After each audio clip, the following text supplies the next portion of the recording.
Welcome to 2019 and welcome to your Zone of Potential Quick Zap. I'm your host, Coach Corinne. Memories and decisions are what this month is all about. How appropriate for the new year. We have a brain full of memories, and many of them are based upon the decisions we've made throughout the year, throughout our lives, right? And since these two are so closely connected, I've decided to go ahead and group them into one segment. So you're going to get two of them in one segment, and it'll probably be really fast. So I'm going to be talking fast quite a bit. The last four videos have been on our other mind filters of our environment, our attitude, our values and beliefs, and our language. We have these two, and then we have one left, and that's going to be on our meta programs. Before we go on, a quick shout out about my website. It's under construction again. As I've said in the last couple of videos, I am actually shaping it to create what I want for my business. And so more coming soon. A lot of the clicks, links, whatever, you won't be able to access. But if you need anything, by all means, just give me a shout out, corinne.schultz@zoneofpotential.com, and would love to see what we can do moving forward. So let's move on to memories and decisions. See, our brains are really cool. They retain our memories for a purpose. Basically, it's to help us make decisions that steer us away from fear and drive us more towards pleasure. Unfortunately, we get caught in the trap of a constant safety instead of seeking enjoyment.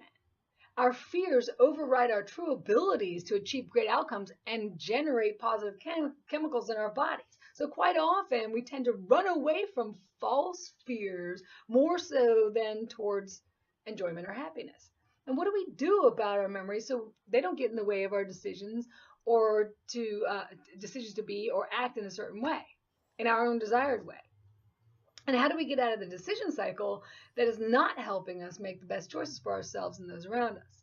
You see, our brains delete, distort, and generalize thousands of bits of information based on what we bring inside of it to be stored.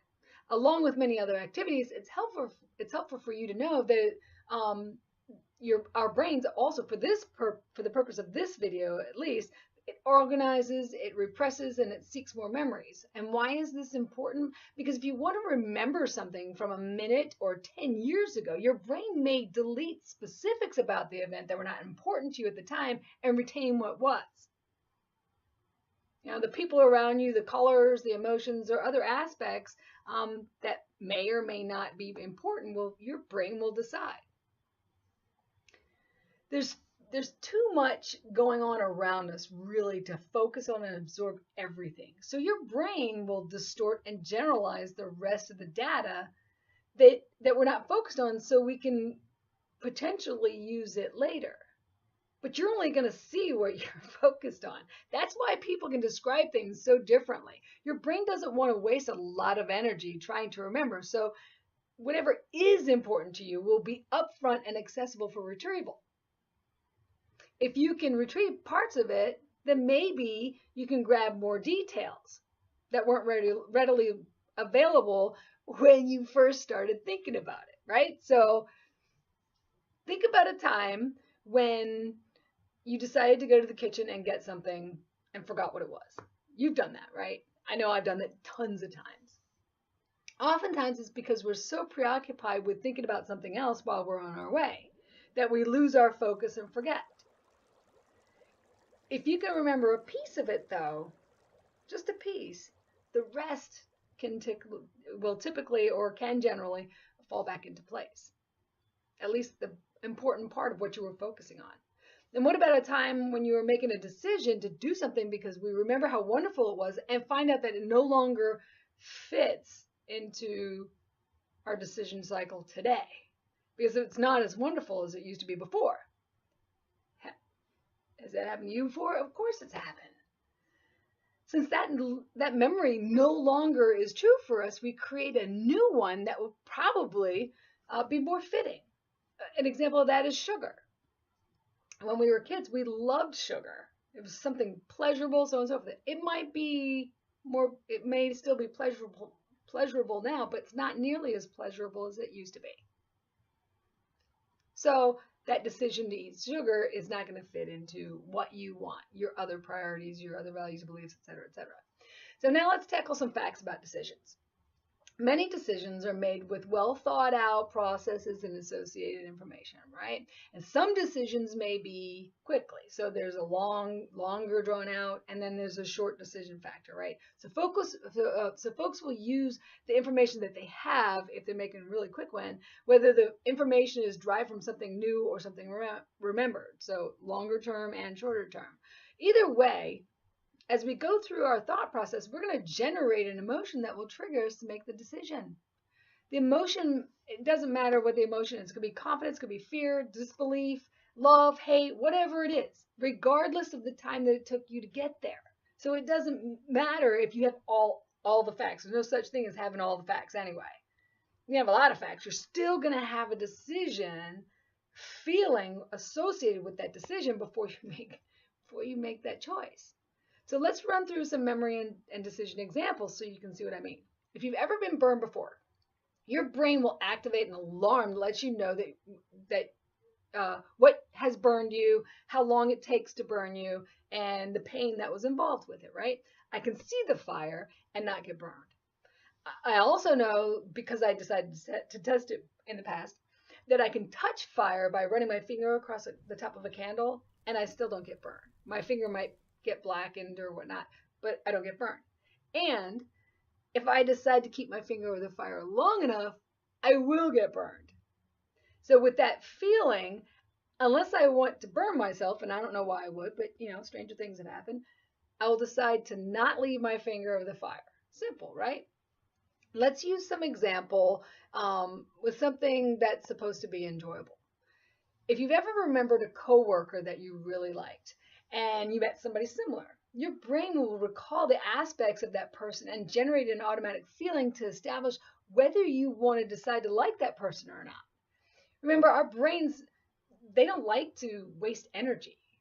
And since you recall that your previous coworker brought you pleasure, you will generally gravitate towards that other person because there's that likeness, there's an association there.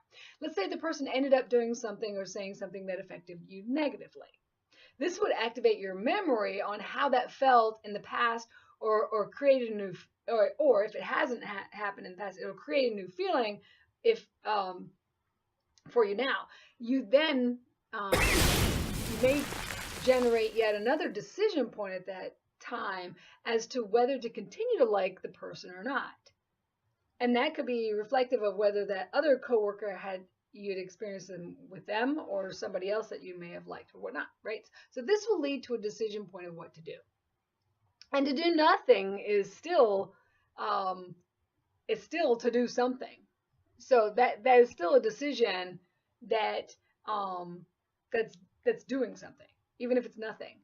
Notice that each time you hit a decision point, though, it's based on an internal feeling. And this is true for all decisions. I said it before, I'm going to say it again. That's why I think it's pretty funny when people say that they don't want to make a decision based on emotion. No matter what, you will generate an emotion. Don't believe me? What's your decision? Based on what emotion? So let's try this one. Let's say you're making a decision to hire a person. You read their resume. What feeling would you get from the resume that would make you decide to interview him or her? Well, I feel as if this person has the knowledge, skills, and abilities to do the job. I have a sense of confidence that this is somebody I'd want to hire, right? So you conduct the interview, and the person certainly possesses the knowledge and skills, but you want more experience. What feeling would you get in order to decide to either hire or not this person? What would make you feel as if it was the correct choice, or to not hire them because it's not the correct choice? There's going to be a feeling there. The feeling of doubt, a feeling of uncertainty, whatever it is. All right, so let's take the person out of it. It's just you and a math problem, right? So you're taking a test and you come upon a complex equation to solve. What would make you move to the next problem? If you solved it, you'd feel what? Probably confident, right? If you struggled with it but provided an answer, what would you feel? A little uncertainty. If you struggled with it and provided an answer that was likely incorrect, you'd feel what? Still a bit of an uncertainty. If you decided to skip it, what feeling would push you to that? And what would move you forward if you didn't feel confident that you answered it correctly? And then would you go back and check it if you weren't certain? Decisions, right? Directed by our feelings. So as you can see, our memories and decisions are often tied together. You easily use your memories to generate decisions, but how do you get rid of old memory baggage to make better decisions? And how can we make better decisions to create better memories for future use? How about we tap into the other filters like we've done before with the other mind filters? So taking a look at meta programs. Check your internal thoughts about what you're deciding or remembering. Question yourself as to why you think that way. Question whether you decide on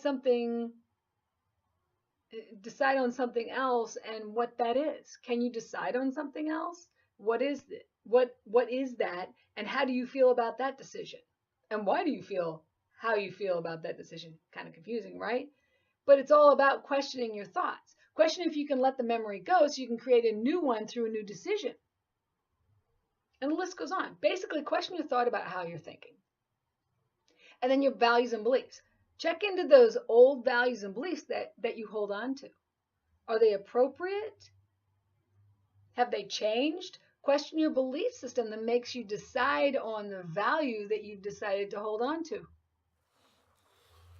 Have those beliefs changed and are no longer fitting that value?